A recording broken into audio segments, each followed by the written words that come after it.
భార్య, భర్త, పిల్లలు కలిసే ఉంటారు. అందరూ ఒకే కుటుంబంలో కలిసి ఉంటారు.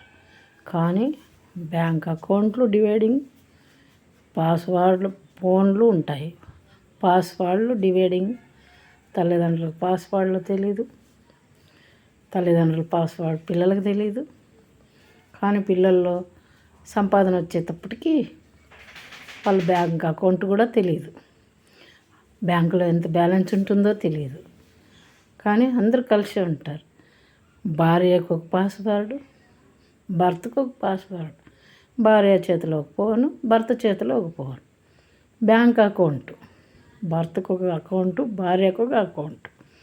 కానీ డబ్బు దగ్గరకు వచ్చేటప్పటికి భర్త అకౌంట్లో ఎంత ఉందో భార్యకు తెలియదు, భార్య అకౌంట్లో ఎంత ఉందో భర్తకు తెలియదండి.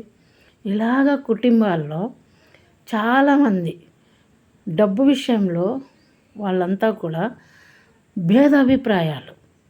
కలిసి ఉంటారండి, ఒకే ఇంట్లోనే కలిసి ఉంటారు. ఈ ఫ్యామిలీలో తల్లి పిల్లలు అందరూ కలిసే ఉంటారు.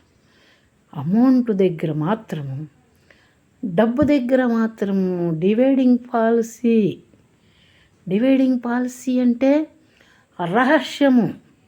డబ్బు దగ్గర రహస్యము చాలా సీక్రెట్గా పెట్టుకుంటుంటారండి.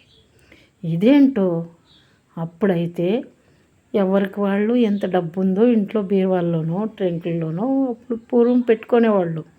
ఇప్పుడు లేదండి, ఏటీఎంలు వచ్చాయి కదా. భార్య దగ్గర ఒక ఏటీఎం, భర్త దగ్గర ఒక ఏటీఎం.